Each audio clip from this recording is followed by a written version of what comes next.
Hello there, my faithful viewers. Rowdy Retro Viewer here again, back again with another awesome time traveling movie review. Today I'm here to share my thoughts on Back to the Future Part 2 that I just watched on DVD, not VHS. Michael J. Fox and Christopher Lloyd reprised their roles as Marty McFly and Doc Brown in this dazzling new adventure from Robert Zemeckis and Steven Spielberg. An exhilarating visit by Marty and Doc to the year 2015 seemingly resolves in a few problems with the future McFly family. But when the two return home, they soon discover someone has tampered with time and produced a nightmarish Hill Valley 1985. The only hope is once again get back to 1955 to save the future. It's a fast-paced comic fantasy that Time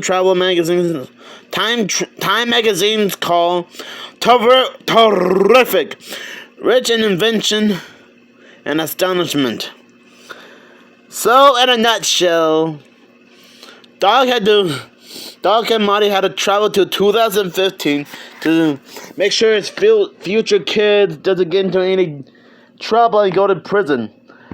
But when an old Brit from 2015 overheard Doc and Marty's discussion about the sports almanac, he went back in time to 1955, give the sports almanac to his younger self, so he could be the most richest, powerful man in 1985, and in time and space in general.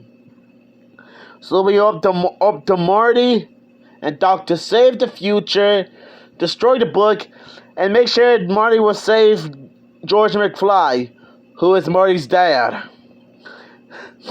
And man, this is a great sequel.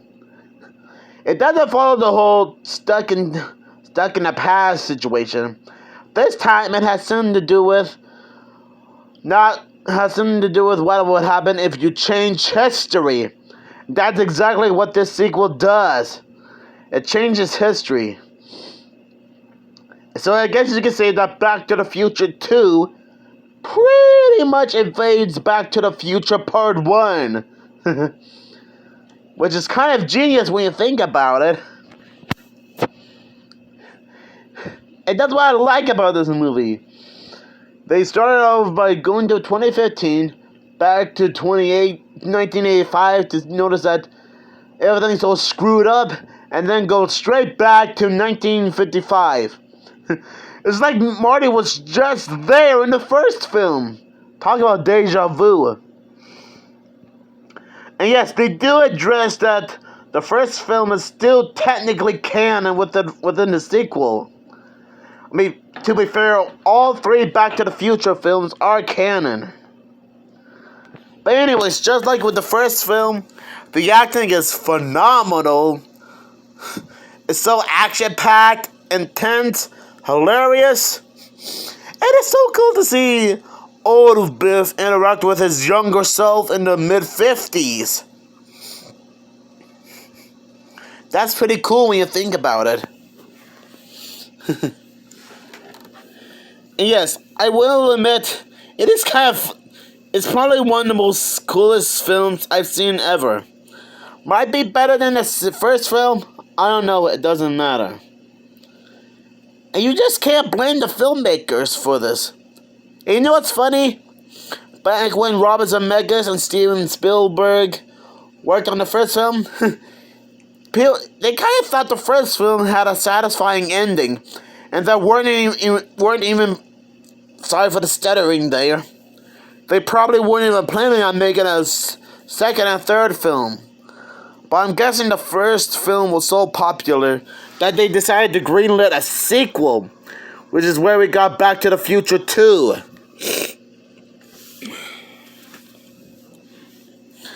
And I'm glad they went with the whole idea of what would happen if someone tries to alter the timeline and change reality and history in general.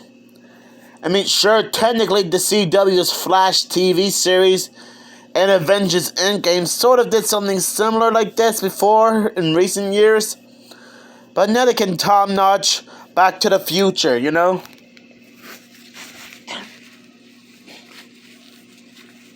And I will admit, it is cool to see what would happen if everything was so futuristic in 2015. I mean, since they weren't too... I guess we didn't get flying cars in the future. I won't complain about that.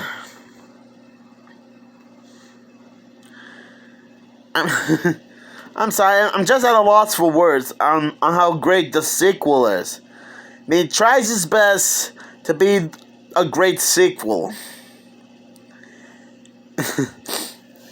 And when I'm sorry, I guess I'm having a lot of brain farts in this review. I'm sorry about that. And I'm glad Marty learns his lesson about not trying to mess up the timeline.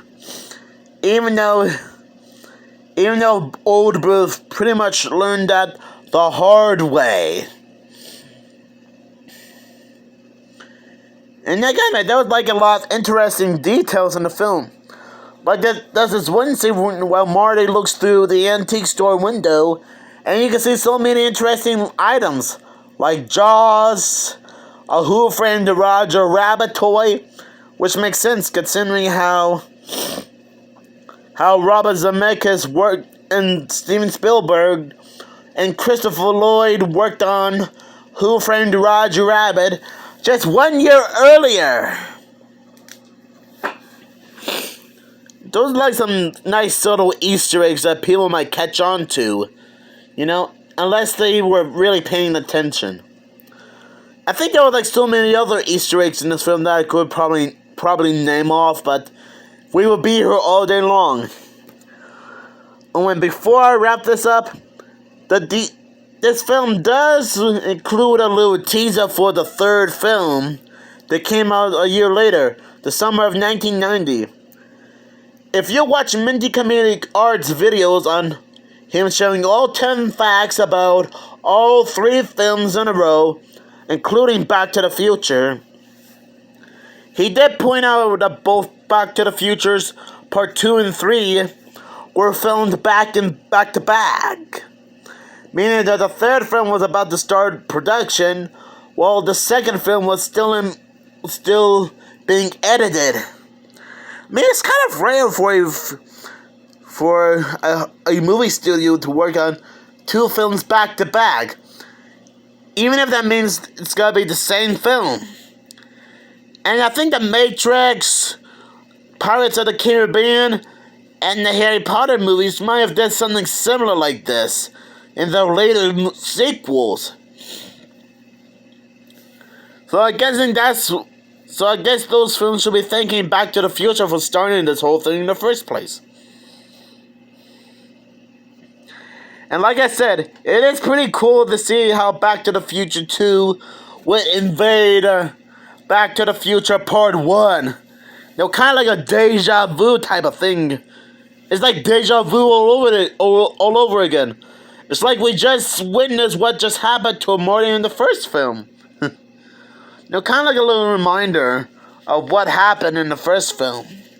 And I'm guessing you guys already knew that if you watched this film, or at least all 3 Back to the Future films in a row in general. So I just figured I would just bring that up in case you guys weren't aware. Okay, maybe you guys were aware of that, but I just assume that you guys haven't seen these movies in a very long time. Kind of like me, considering how I owned all 3 of these Back to the Future films on VHS, but not on DVD. So yeah, I never had a problem with this film. It's still a great sequel for all families alike. And before I wrap this up, I might have said this before, but I really hope that Universal Orlando, Florida, will bring back the Back to the Future ride for its 40th anniversary next year. Because I would have loved to be on that ride and experience what it's like to travel through time. I mean, sure, I know that there's technically so many videos about it on YouTube, and I did point out how the Back to the Future ride became like a bonus feature on the DVD. But still, it would be pretty cool to be on that ride. Sorry if I got off topic here. So yeah, thank you guys for watching this my review of Back to the Future 2, and I can't wait to watch the third film soon. Yes, I guess I should have mentioned this before earlier in the video, but I am binging all 3 movies in a row. I watched the first film yesterday, finished watching it today. Finished watching the sequel today. So now I'm probably gonna watch the third film tomorrow and share my thoughts on it. Talk about a saga.